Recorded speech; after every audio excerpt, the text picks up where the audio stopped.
ನಮಸ್ಕಾರ ಸ್ನೇಹಿತರೆ. ತಿಂಗಳ ಆರಂಭದಲ್ಲಿ ಮಂಗಳನ ಕೃಪೆ.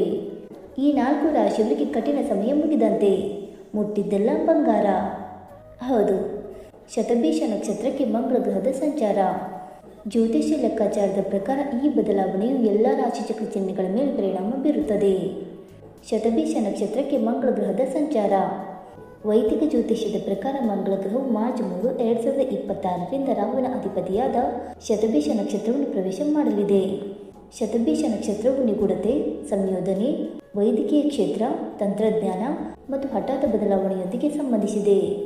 ಆದ್ದರಿಂದ ಶಕ್ತಿ ಮತ್ತು ಧೈರ್ಯದ ಶಕ್ತಿ ಕೇಂದ್ರವಾದ ಮಂಗಳ ಈ ನಕ್ಷತ್ರವನ್ನು ಪ್ರವೇಶಿಸಿದಾಗ ಅನೇಕ ಜನರು ತಮ್ಮ ಜೀವನದಲ್ಲಿ ಹೊಸ ದಿಕ್ಕಿನ ಪ್ರಜ್ಞೆ ಮತ್ತು ಅನಿರೀಕ್ಷಿತ ಅವಕಾಶಗಳನ್ನು ಅನುಭವಿಸಬಹುದು. ಹಾಗಾದರೆ ಆ ರಾಶಿಗಳು ಯಾವುವೆಂದು ತಿಳಿದುಕೊಳ್ಳೋಣ ಬನ್ನಿ ಸ್ನೇಹಿತರೆ. ಅದಕ್ಕೂ ಮುಂಚೆ ನೀವು ನಮ್ಮ ಚಾನಲ್ಗೆ ಸಬ್ಸ್ಕ್ರೈಬ್ ಮಾಡದೆ ನೋಡ್ತಾ ಇದ್ದರೆ ದಯವಿಟ್ಟು ನಮ್ಮ ಚಾನಲ್ಗೆ ಸಬ್ಸ್ಕ್ರೈಬ್ ಮಾಡ್ಕೊಳ್ಳಿ ಸ್ನೇಹಿತರೆ.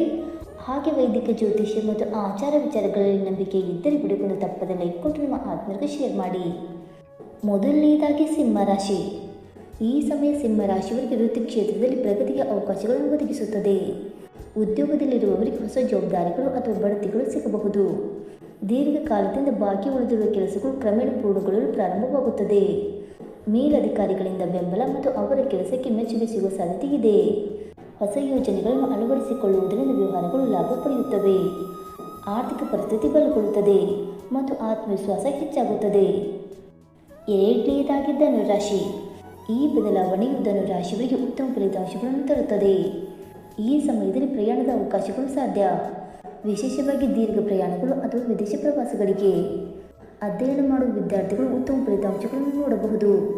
ಹಳೆಯ ಹೂಡಿಕೆಗಳು ಲಾಭವನ್ನು ನೀಡುತ್ತವೆ ಮತ್ತು ಹೊಸ ಆದಾಯದ ಮೂಲಗಳು ತೆಗೆದುಕೊಳ್ಳಬಹುದು.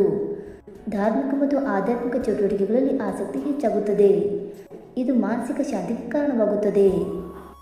ಇನ್ನು ಮೂರನೆಯದಾಗಿ ಕುಂಭರಾಶಿ. ಈ ಸಮಯ ಕುಂಭರಾಶಿಯವರಿಗೆ ವಿಶೇಷವಾಗಿ ಶುಭವೆಂದು ಸಾಬೀತುಪಡಿಸಬಹುದು. ತಂತ್ರಜ್ಞಾನ, ಸಂಯೋಜನೆ, ಔಷಧ ಅಥವಾ ನಿರ್ವಹಣಾ ಕ್ಷೇತ್ರಗಳಲ್ಲಿ ತೊಡಗಿರುವವರಿಗೆ ಉತ್ತಮ ಅವಕಾಶಗಳು ಸಿಗಬಹುದು. ಸಿಲುಕಿಕೊಂಡಿರುವ ಹಣವನ್ನು ಮರಳಿ ಪಡೆಯುವ ಸಾಧ್ಯತೆ ಇದೆ. ಅಸ್ತಿತ್ವದಲ್ಲಿರುವ ಕೌಟುಂಬಿಕ ವಿವಾದಗಳು ಬಗೆಹರಿಯಬಹುದು. ವಾತಾವರಣವು ಸುಧಾರಿಸುತ್ತದೆ, ಆರೋಗ್ಯವು ಸುಧಾರಿಸುತ್ತದೆ ಮತ್ತು ನಿಮ್ಮ ಯೋಜನೆಗಳು ಯಶಸ್ವಿಯಾಗಬಹುದು. ಸ್ನೇಹಿತರೆ, ಈ ಮಾಹಿತಿ ನಿಮಗೆ ಇಷ್ಟವಾಯಿತಾ? ಇಷ್ಟವಾಗಿದ್ದರೆ ವಿಡಿಯೋಗೊಂದು ಲೈಕ್ ಮಾಡಿ, ಶೇರ್ ಮಾಡಿ. ಹಾಗೆ ನಿಮ್ಮ ಅನಿಸಿಕೆ ಮತ್ತು ಅಭಿಪ್ರಾಯವನ್ನು ತಪ್ಪದೆ ಕಮೆಂಟ್ ಮೂಲಕ ತಿಳಿಸಿ ಸ್ನೇಹಿತರೆ. ವಿಡಿಯೋ ನೋಡಿದ್ದಕ್ಕಾಗಿ ಧನ್ಯವಾದಗಳು. Thank you so much.